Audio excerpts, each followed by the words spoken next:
Okay, good morning. It really is morning. It's Monday morning. I think it's July 11th. And for those of you who know me, um, it's coffee time for me. One of my favorite places is Double Dutch Coffee Shop. I come here every morning. And I'm actually doing this. I sent a little message out to folks because uh, today's message is really about how to do a beautiful check-in.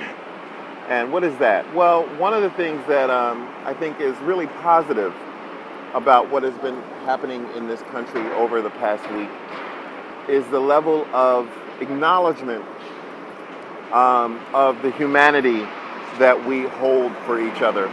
You know, in South Africa, there's this incredible word called Ubuntu, U-B-U-N-T-U. You can Google it. And it means that the humanity in me honors the humanity in you. That's my loose translation of the meaning. But I think it's an important and kind of core to what I want to talk about today.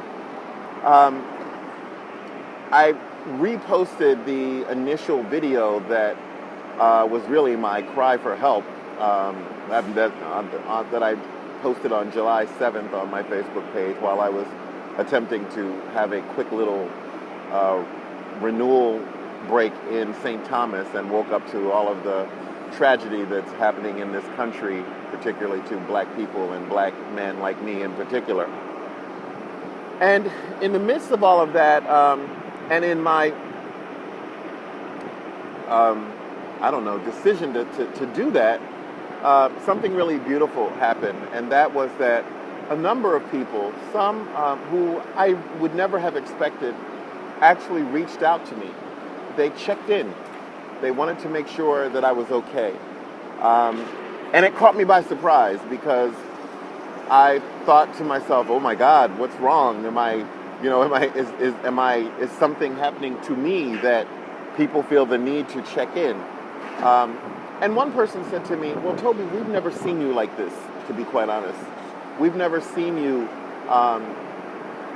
we've never heard your voice quiver. We've never seen your eyes well up. We've never seen you in this level and state of shock. And so when you delivered that message on Facebook, we cared, we were concerned, and we wanted to reach out to you.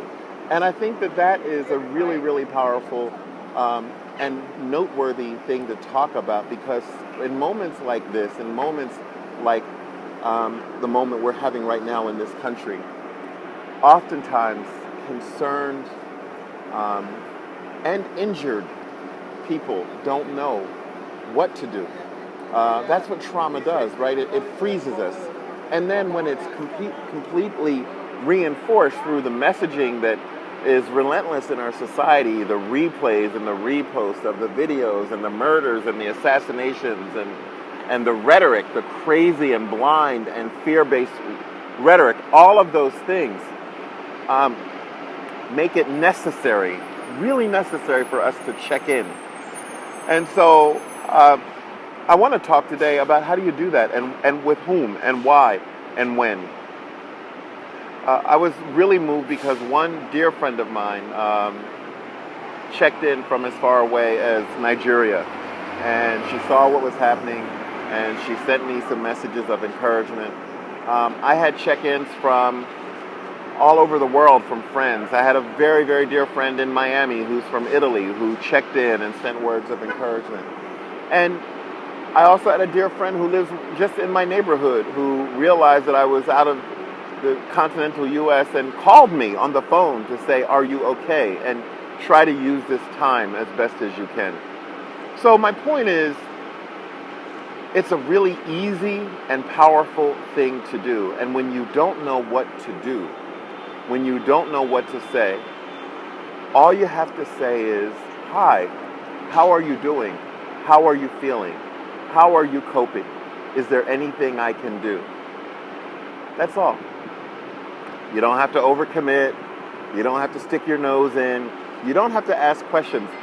A beautiful check-in is not your opportunity to get information or establish a point or share your own views on what's going on in America with black people or white people, or defend the position that you have about who can be racist or any of the things that we often find ourselves doing when we're in difficult conversations across lines of difference, human differences.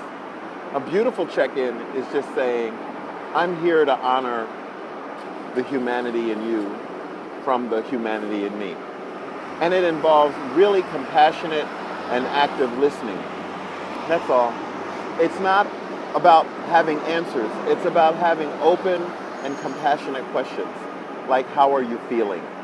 Not what are you thinking, not what are you going to do, not what do you think about what's going on. How are you feeling?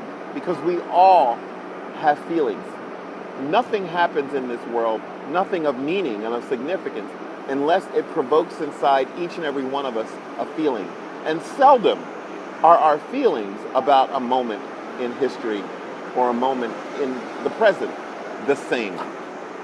So part of being able to check in beautifully in a more humane and loving and compassionate and humble way is to be able to just acknowledge that the feelings that another person may have, while they may be different from yours, while they may be